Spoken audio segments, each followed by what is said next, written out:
د بقرې مبارکه سوره چې د قرآن عظیم شان دوهمه سوره ده په مدینه منورې کې را نازله شوې ده. 286 مبارک آیاتونه لري. تلاوت او پښتو ترجمه یې له 284 آیت څخه اورئ. اعوذ بالله من الشیطان الرجیم. پناه وړم الله تعالی شړل شوي شیطان څخه. بسم الله الرحمن الرحیم. د الله په نوم چې ډیر زیات مهربان پورا رحم لرونکی دی.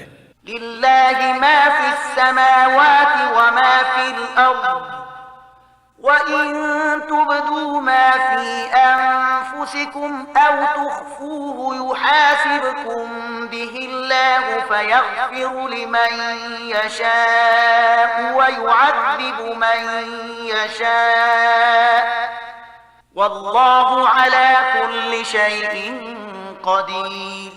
په آسمانو او په ځمکه کې چې څه دي ټول د الله دي. تاسې که د خپلو زړونو خبرې ښکاره کړئ او که پټې وساتئ، په هر حال الله به له تاسې نه د هغو حساب واخلي. بیا د هغه واک دی چاته یې چې خوښه شي وبه یې بخي او چاته یې چې خوښه شي سزا به ورکړي. هغه په هر څه قادر دی.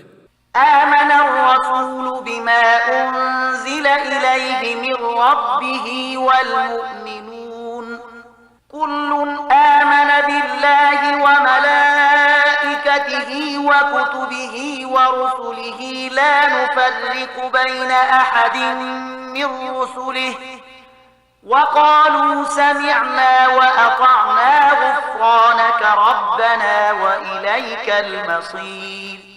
پیغمبر صلی الله علیه وسلم پر هغه هدایت ایمان راوړی دی چې د هغه د رب لخوا پر هغه نازل شوی دی او څوک چې د دې پیغمبر صلی الله علیه وسلم منونکي دي هغوی هم دا هدایت د زړه په مینه منلی دی. دوی ټولو الله د هغه پرښتې د هغه کتابونه او د هغه پیغمبران منلی دي او د هغو وینا دا ده چې موږ د الله په پیغمبرانو کې یو له بله توپیر نه کوو. مونږ حکم واورید او اطاعت مو ومانه. څښتنه مونږ ستا څخه د ګناه بخښنې غوښتونکي یو او همدا ستا لوري ته زمونږ درتګ دی.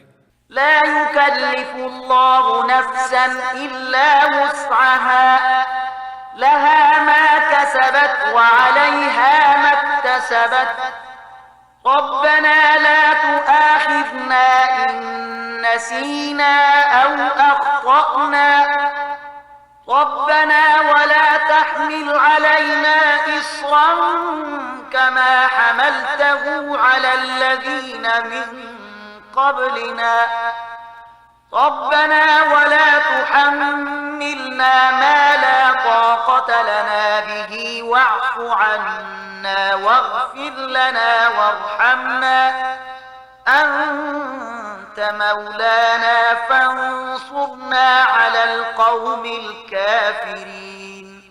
الله هیڅ ساکښته د هغه له وسې پورته مسؤلیت نه متوجه کوي. هر چا چې څه ښه کړي دي د هغو میوه د همغه ده او چا چې څه بدي کړې ده د هغې ګناه پر همغه ده. مؤمنانو تاسې داسې دعا وکړئ: ای زموږ ربه، که له موږ نه څه هیر او خطا صادره شي موږ پرې مه نیسه. څښتنه پر موږ هغه پیټی مږده چې له موږ نه مخکنیو خلکو باندې دې ایښی و. زموږ څښتنه د کوم پیټي پورته کولو چې په موږ کې وس نشته هغه پر موږ مږده. له موږ سره آساني وکړه. زموږ له ګناهونو څخه تیر شه. پر موږ رحم وکړه. ته زموږ کار جوړونکی د کافرانو په مقابله کې زموږ مرسته وکړه.